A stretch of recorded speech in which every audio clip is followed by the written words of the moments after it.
Hello, everyone. Welcome back to the Flyered Up podcast. And we have a special guest with you today. So we have Shawny Hill with us to join us on the Flyered Up podcast. How are you doing, Shawny? Doing pretty good. A pleasure to be with you, boys. I'm excited to talk to you.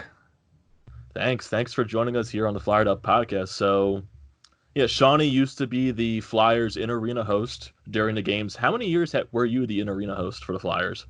So I was an in-arena host for about a decade. So I started in the fall of 2010. It was my first time on the microphone. Obviously, everyone knows I was dancing there from 06, 07, but it was 2010 is when I started, and then 2019 is when I ended when I finished my last season there.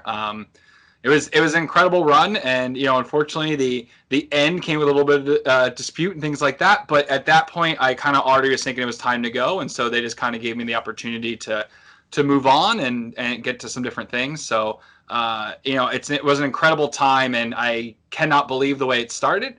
And all the memories throughout of it is a chapter I'll never forget. And when you're there for almost a decade for a 50-year-old team, that's like almost 1/5 of their history. So I'm glad that I have a significant chapter there. Yeah, and you were also the in-arena host from the Phantoms when they were still in Philadelphia. So, how was that transition of being the Phantoms in-arena host to transitioning into the NHL? So starting in the AHL, I would say it was much more conducive to being an arena host, especially around that time that I was doing that. The final year of the Spectrum. It was a time where for game presentation and game entertainment, and that's what that department would generally be called, was still finding a new way into the new era. Video boards were getting better, obviously not in the Spectrum. Digital editing was going to come on the scene. Social media was about to blow up. In the AHL, it still was fan first and generally putting on a great show to complement the game. When I made the transition to the NHL, at first it really was just corporate sponsoring and doing corporate bits and things like that, and just trying to get advertisements out in creative ways. And then I fought for a long time to try to make it as entertaining as I could. And so we have Chris here as well. And Chris, do you have anything to ask to Shawnee today? So like, how were how much big of a difference was it like? I guess I could say performing in front of an AHL crowd compared to like a full Flyers crowd, especially like after the whole Cup run and everything in 2010 and things like that. So like, what was the biggest difference with that, like crowd wise? An AHL crowd, I will say, is a bit more becomes like your family. I mean, there's a lot of people, Flyers fans, that went through the Wells Fargo Center that I still connect with to this day, and look forward to seeing them, things like that. In the AHL, it's even much more close-knit because obviously the crowds are smaller. Mm-hmm. But I will say that in the AHL, you definitely got a different energy. People were excited to be there. I don't know if they cared too much about the outcome as they would at the NHL level. Yeah. And then I also got to do it in the Spectrum, which is an incredible building. The way it was designed really helped sound make an impact in that building. When the Flyers moved over to where they are now, the Wells Fargo Center from the Spectrum, it was a big deficit. I don't think they could expect that the sound wasn't just going to be as impactful. I absolutely loved working in the Spectrum. I was heavily disappointed that they weren't creative enough to figure out a way to build Xfinity Live in that floor plan while still maintaining some more elements of the Spectrum. I thought it was a real huge loss for the city. I thought it was a huge loss for hockey and the organization as well. Mm-hmm. But the NHL is the NHL, man. It's the greatest league in the world. It is incredible being in front of that many screaming NHL fans, Flyers fans especially. It's an absolute dream. It's something that you never could replicate. But with the Phantoms in the Spectrum, I met my wife there. Mm-hmm. It was my first job in pro hockey, really. So I have phenomenal, incredible memories, and I would say that I probably have almost as strong as a feeling of love for the Phantoms as I do the Flyers based on my time in the Spectrum. And where would you say your love for hockey started? Like, how long would you say? It's funny. I was a big basketball fan growing up as well. I like Michael Jordan. I mean, who didn't? Uh, Mm-hmm.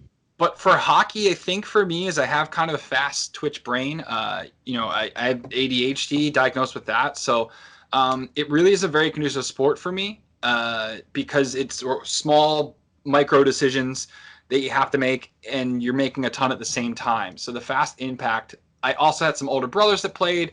My dad was actually on the ice crew at the Spectrum as well. So hockey's always been in my family. But when I got a chance to actually get involved with the sport, learn about the camaraderie, and learn about truly good hockey people in the game, that's when the love affair really started. I love a whole lot of sports out there. I like being competitive and I like being active. But for hockey, there's such a skill set that you need mentally as well as physically. And I think that's ultimately what attracted me to the game. And the Flyers specifically, it was a brand of hockey that you really felt was emotionally charged and emotionally based. But they also had an identity and had an impact. And this isn't, talking about, oh, I wish the Broad Street Bullies were back, because the Broad Street Bullies weren't my team, honestly. I'm a mid-'80s kid. And then, so 90s is really my impact. You're talking about Eric Lindros and John LeClaire and things like that. Those guys weren't brawling every night, but they had the ability to stand up. And what I thought the Flyers really displayed in the sport of hockey did was your size and your shape didn't matter. There was a role in the team for you and a way to play, And so that's what ultimately made me fall in love with this team and this sport. So since you were the in-arena host for so long, what was the loudest game you've ever witnessed? And 2, what was the best reaction to a goal that you've ever witnessed? So if you're talking exclusively as a host, that means unfortunately the 2010 year is out, because I will say the Giroux overtime was absolutely insane. That one there. It's kind of hard, and I know it's going to sound like a cop-out answer, but when you worked in that industry, when things would happen in the game, the professionalism forces you to think about what's happening next. So if a big goal is scored, you're thinking about or you should be thinking about, how can we keep this crowd momentum going? How can we do what we need to do? So it doesn't mean a lot of times I was kind of out of the moment, but for me, I got to be a diehard fan as well as a professional. And a lot of times some people mistakenly criticize me for thinking that I always acted as a fan. But quite honestly, I tried to be as professional as I could, because I knew that people would take that against me. They knew that I loved this team, that they would try to use it as an opportunity to say that I wasn't good at my job. Or I didn't take my job as seriously as, perhaps someone in true journalism, that could turn it off. But I pride myself. So the loudest, there's so many. Overtime goals in general are always pretty loud. Yeah, definitely. I would definitely say the Penguins series. So yeah, I would have been hosting at that part. Like the epic Penguins series, like that definitely was the loudest. I will say the building did get progressively. The building kind of went through ebbs and flows. A little bit too quiet in recent years, as the fan base evolved. But there are definitely some moments where it really rocked. Yeah. And what was the second part of your question there? I don't want to forget the part of the question, but it was what was the every goal trying to do like a decibel meter to figure out what was like there. So I had the first part was the game, and then the second part was the goal. So the goal, I don't know if there's a particular goal in general. As for the game, I will say the playoff series after Mr. Snyder passed. Against Washington. Yeah, that was like just saying, I just got chills there. That was a different level of emotion. It was very impactful. Unfortunately, the team couldn't get it done, but what they went through, everyone talks about the organization and the team changing since Mr. Snyder passed. A lot of those changes were already kind of underway as he started to get sick, but it was just it was kind of a weird, magical sort of moment, and I got to say something right prior to the game to get everyone going. But that sort of energy level, that would probably, to kind of answer your questions, that was one of those moments that was special, and that's one of those things that will stand out, that crowd reaction over any other. And I think, like, going back to when you were talking about the changes in the atmosphere, I think one of those, like, major changes, like, during, like, near the end of the Snyder era was when Ron Hextall came into the organization as the assistant GM, then transitioned over to the general manager. Because we all know Ed Snyder was that guy who wanted to win now at all cost. But then he transitioned over to what Ron Hextall's plan was, to build this team through the draft and have a better contender in the future instead of trying to focus on winning the cup every single year and Yeah. selling our prospects and just ruining our draft, I would say our prospect pool. Mm-hmm. Yeah, and I think bringing in Ron Hextall, it's interesting. I was a fan of Ron Hextall. Unfortunately, hiring Dave Haxtell and some of the changes they made when it came to the relationship between, or the availability or relationship, however you want to say, of the team to other factors of the organization, to the city as a whole. It's hard to look back. You think some things would have been differently. I think Mr. Snyder ultimately wanted to go that route because had they tried to do win now and to roll dice all the time with how their system was built, how the league acts now, and furthermore, how the market acts now, they would have been more at risk. I think Mr. Snyder was trying to get longevity because he understood by having a single passionate owner as opposed to a true conglomeration of ownership, it wasn't going to succeed. So I think that's where Ron Hextall came in. I think Ron Hextall deserves a lot of credit for drafting and development. I think he deserves a lot of criticism for not realizing, the coach that he had kind of had run its course, didn't really succeed the way it was looking for, and kind of an inability to notice that one direction needed change and the other was perfectly fine. I don't think anyone had a real issue with drafting and truly development. Carter Hart's the big thing gets hung on Ron Hextall's neck, but go watch those games he was playing with the Phantoms. Go watch how he was in 3 and 5. Go watch the back-to-backs. He wasn't ready at that time. Mm-mm. And if you bring him up and he's soured, the narrative would have been that you ruined another great prospects there. People calling for Felix Sandstrom to come on over and everything like that. I mean, you look at his development, I don't think he's necessarily taken a step back, but you expect a little bit more when he came to North America as well. Mm-hmm. And then ultimately, the organization's decision to fire Hextall first before Haxtall, and at the very least, to not give Ron Hextall a trade deadline at the end of the 5-year plan. Well, it comes to see years down the road what the effects of that actually were. Because I think that was my big thing. Any interviews I did was going, it's a 5-year plan. Obviously, go before and after, and everyone accused me of carrying the Kool-Aid and doing all that stuff. But I truly believe that, look, he's got a plan. You give him the trade deadline on that plan, and if he hasn't succeeded at that point, then all your criticism is really right and really proven. But Hextall made some pretty good deals, and you saw what Chuck Fletcher has done. He's made a couple trades, got some contracts out, and yeah, Hextall had Dale Weiss and a couple contracts that we didn't really love, but it generally seemed to be a plan. But now you're retaining Radko Gudas money. You have a buyout of Schlemko, and those things are on the books were moves that Hextall wouldn't have made. We'll see if that mentality, how it ripples down the line. But I don't know. Whenever I look at that Hextall and that whole thing and how I want Mr. Snyder is, I think he was just trying to set them up for success. I think Paul Holmgren perhaps would have maybe wanted a little more, say in what Hextall was doing. But don't get it twisted. Paul Holmgren, Ron Hextall, these guys love this organization because of what Mr. Snyder did.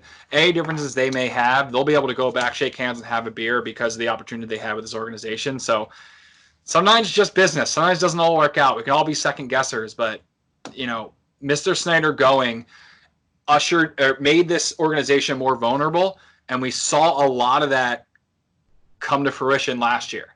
And we'll see. We'll see how long. For me, sports is cyclical. Right now it was a single owner and Ed Snyder. Yes, I know the corporation legal and things like that, but it was kind of one man driving the vision. Now it's a bunch of people driving the vision. How long will that team really be interested in driving the vision before they look to sell to another individual owner? Like you see, like the Mavericks and Mark Cuban. How many years will Comcast own the team before they decide the line item's not worth it as much as the new X1 platform, and they sell to some single owner that has $1 billion that has some crazy ideas? And like Tom Dundon in Carolina is a great example. Energize your club and see where it goes with it. So yeah, and I know it's a very middle of the road answer. Like, oh, you seem to say like nothing matters and everything matters. Like that's what I've learned being there.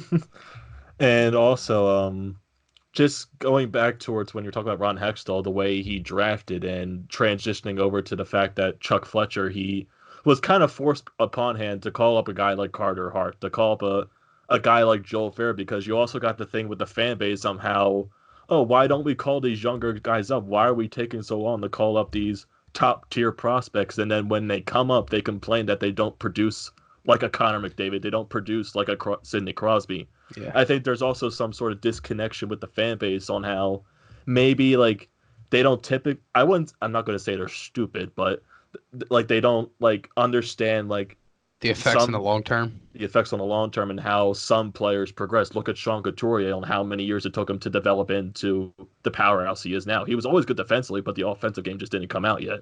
Yeah, and that's the thing too, because Couturier was drafted as a goal scorer, and then as you said, he played on that third line majority of his rookie year with, I believe it was Matt Reed and I can't even remember who else it was. I wasn't that, as I said before, I wasn't really that big on the team at that time, like to know who was with what lines and things like that. But and I wanted to hit on that point with like guys like Frost and Farabee and everything, because like some guys, the way that Hextall drafted, I mean, he drafted Sanheim, he got Myers undrafted, he got Zamula undrafted, Provorov, Konechny, obviously Carter Hart. I mean, like majority of our goaltending prospects were from Hextall and things like that.